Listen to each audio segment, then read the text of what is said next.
Hey guys, this is Tom, and if you're new to my channel, I make videos that help you empower your higher self and manifest your dream life.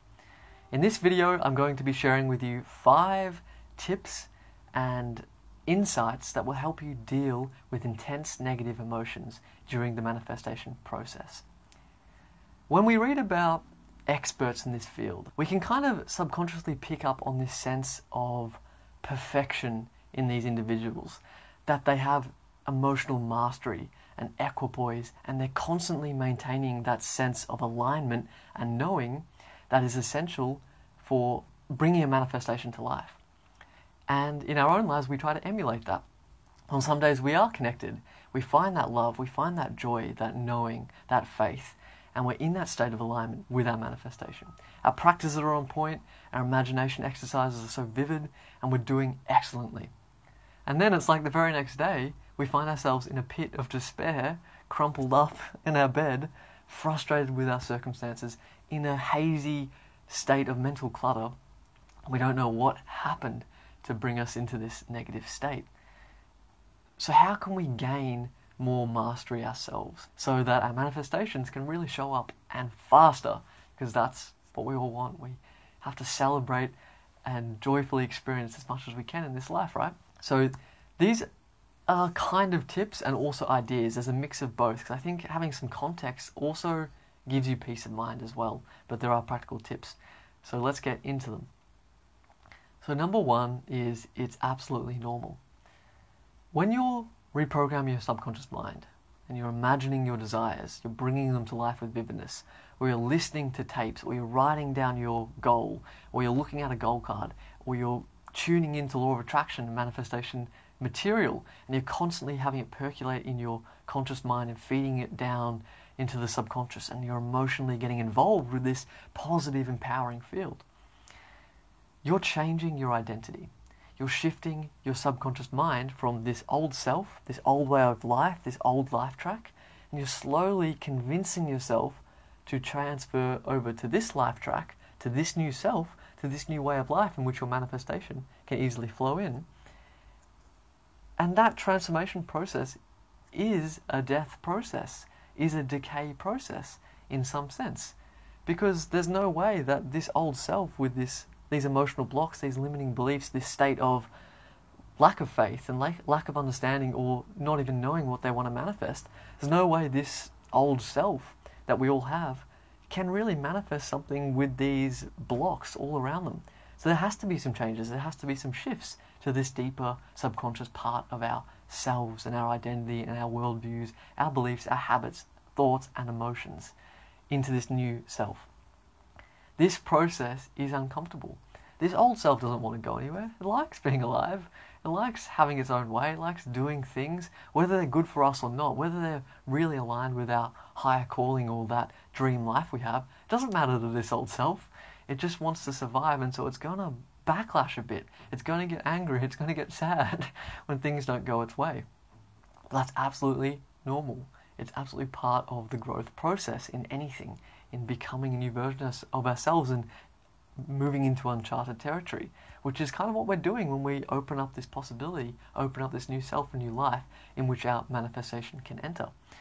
Now, not all manifestations require massive shifts, but the bigger your manifestation is personally to you, such as bigger life changes like a new relationship, a new job, a new sense of financial abundance and freedom, or traveling the world, or taking your career to the next level, all of these bigger fundamental shifts in our way of life, that is going to require bigger shifts in our identity at that total subconscious level, at that root in ourselves and our identity. Understanding that when you're feeling these emotions, and the most common ones are frustration and a sense of being discombobulated and having mental clutter and not really being able to see straight or think straight, and just being like, what's going on? Am I doing this process right? I don't understand why I'm so emotionally unstable and everything feels so turbulent. These kind of sensations. But you can also have more sort of apathy and bouts of depression and being really flat and feeling really out of control, those kind of sensations as well. Whatever the case, this is a fantastic sign.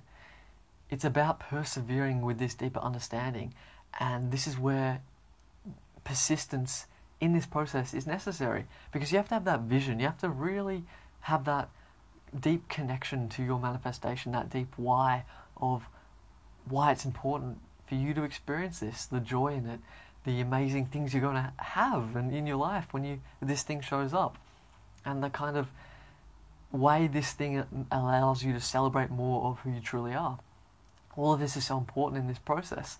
Otherwise, when you hit this kind of middle state, when you're in this state of tension between the old and the new self, you are tempted to pull back if you're not strongly committed to this manifestation, and also you understand the wider context of what's going on within you, and the fact that this is totally normal. And if anything, this old self doesn't really have any power. It's all smoke and mirrors, really, when you just persist through. Because as you know, when you enter those good days, when you commit, when you see a manifestation come to life, what do you experience? A sense of joy, of peace of mind, of love, of happiness, of positive vibrations, of alignment and motivation and inspiration to take your manifestations to another level now that you've seen success in this area. So that's what you're shooting for, and that is the reward of holding on through these emotional bouts. Now, in saying that, you can consistently practice this and hone in on this field and develop that sense of faith and knowing that over time you will master it, and you will spend a majority of your time in this positive domain. And that's where these experts that you read about have found themselves, because they've practiced for years upon years. And that's what you can shoot for too. But if you're just starting out, or you're working on something particularly big, understand it's normal. The next one is inner work. This is split up into two categories of study and also inner work on your thoughts and emotions. I like to do at least 10 minutes of the emotional work, and I'm always engaging in uplifting, empowering, law of attraction, manifestation, spirituality, or personal development material on a daily basis, such as books, videos, audios, seminars, or just being around positive people at my workplace type of thing. Always immersing your conscious focus in that material brings your sense of understanding to life, that sense of faith and knowing in the process, because you're having these ideas percolate in your mind such that you start to grip onto them and they stay with you through your daily activities. And you have that sense of faith, therefore you're in that sense of alignment, therefore you're strongly compelled to stay in that positive vibration, that positive state, such that your manifestation can come in.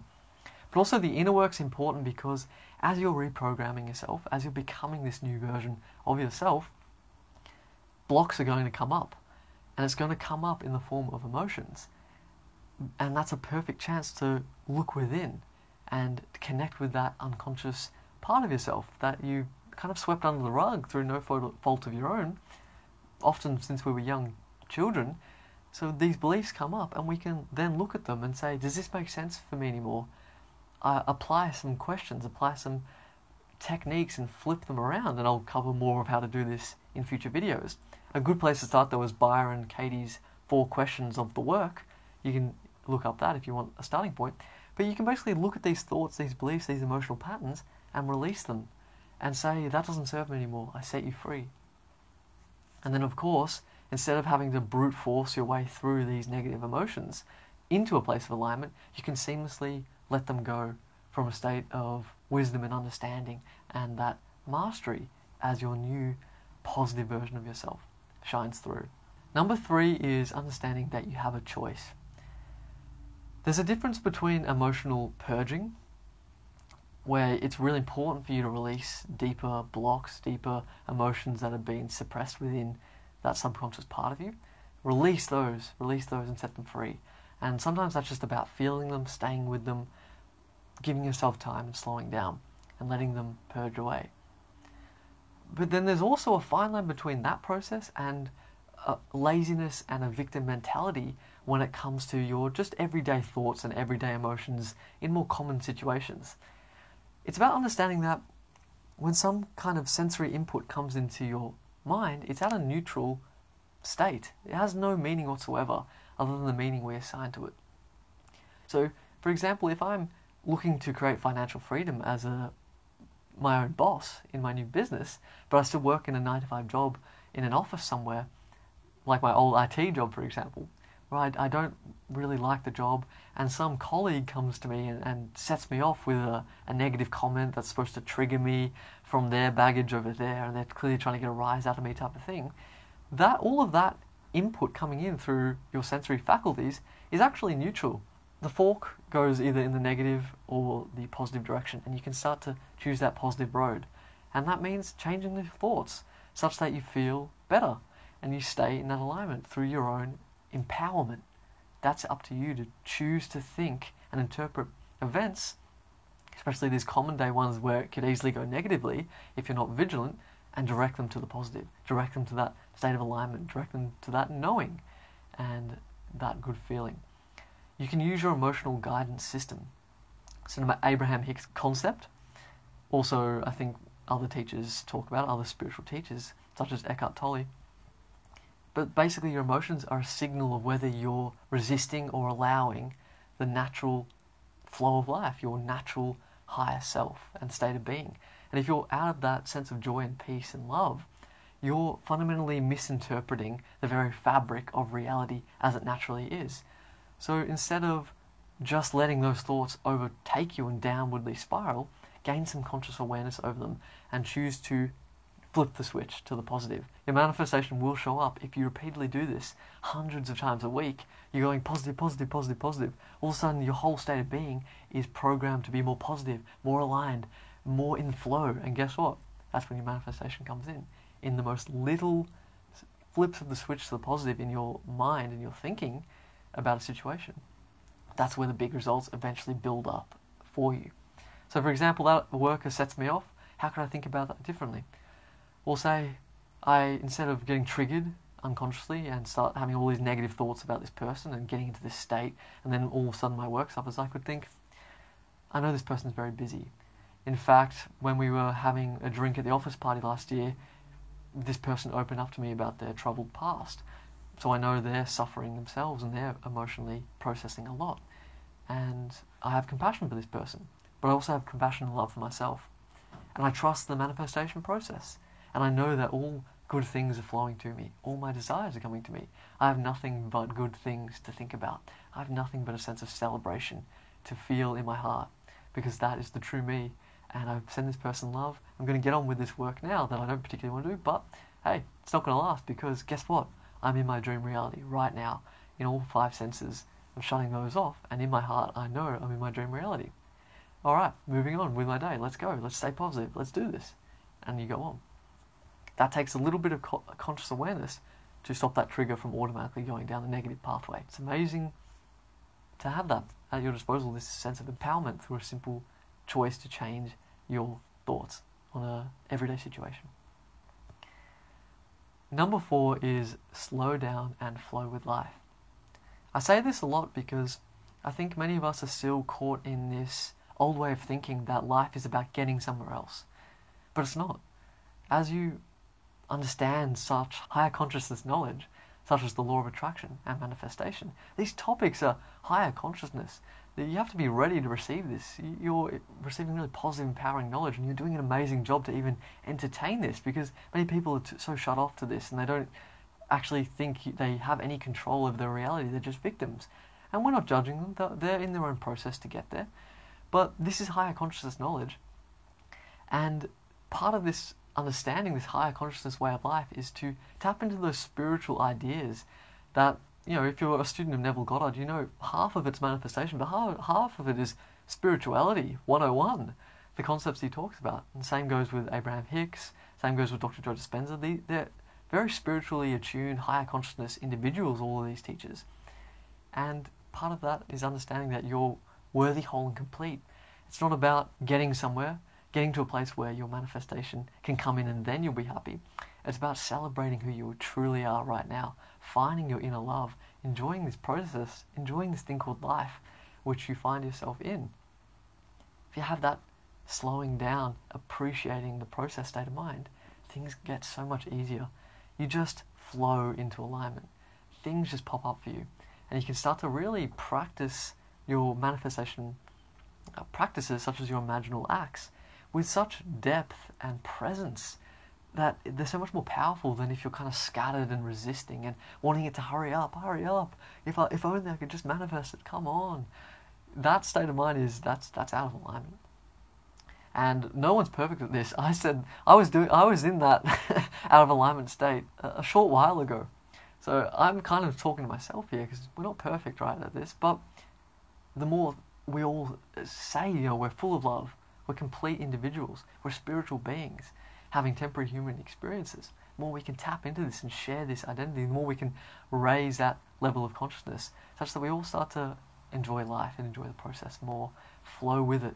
And therefore, by slowing down, by surrendering, you actually are doing the most powerful thing possible.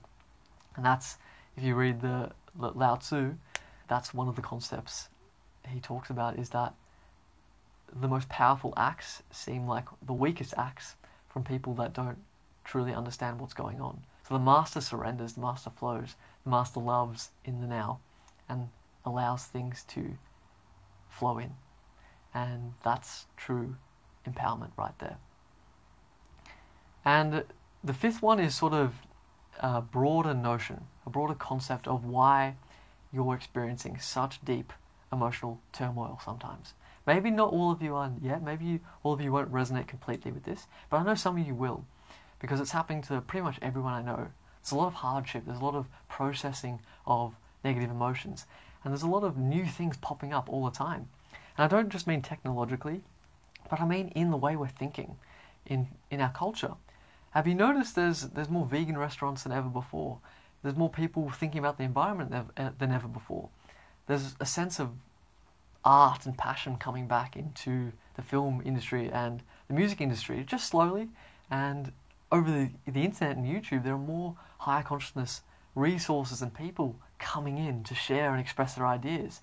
And celebrities going across the world to partake in plant medicine ceremonies from other cultures from thousands of years ago and publicly talking about it.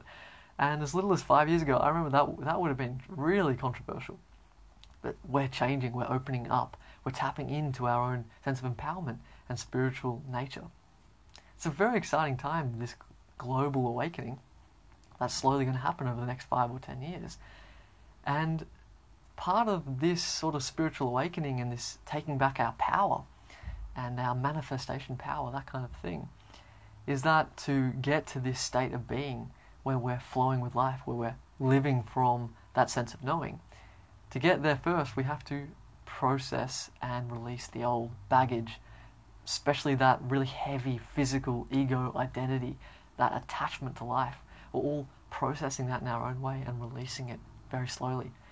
And we're coming into a new lightness, a new peace, a new surrender and happiness in life. And it is a process, and it's a very challenging one. It goes very dark and deep, and sometimes it's unexplainable. But when you understand that actually the consciousness around the world, around the globe, is rising. There are new spiritual teachers everywhere, like Sadhguru, taking flight, that are helping this process. All these new ideas are slowly coming up, and we're all waking up together. This is all part of it. This is part of why there's so much emotional turbulence, perhaps within you. And if you don't resonate with this quite just yet, that's okay. Remember, if you're a student of the law of attraction, you only attract in other aspects of your own consciousness at the highest levels. So obviously we have our own point of views right now, and you're watching me and I'm talking to a camera. You still attracted this situation in at that higher plane, at that fourth dimensional reality, or fifth dimensional reality as Neville Goddard refers to it. And so if you're hearing about this whole idea of consciousness rising, us taking our power back, us understanding that we are creators, that we are spiritual beings, these kind of concepts, then you're actually undergoing it by definition, because you manifested in this very interaction. I used to hear people say that. I used to hear YouTubers say that, and it never really clicked for me until I really started tapping more and more into this work, into this journey. But one day, if it doesn't click for you, it will click for you, and you'll go, and then maybe one day you'll end up sharing this to someone else, and then they'll be going, that doesn't really resonate with me, and then they'll go, and so we all keep raising and expanding as a civilization in our own consciousness. Alright, so hopefully these 5 tips really help you understand your process. and these negative emotions, and have given you some food for thought in how to really stay in that state of alignment and empowerment more often. If you like this video, please like it, please share it. Please let me know in the comment section if you have any video ideas or insights. I'd love to hear from you, and stay tuned for more videos soon. Thank you.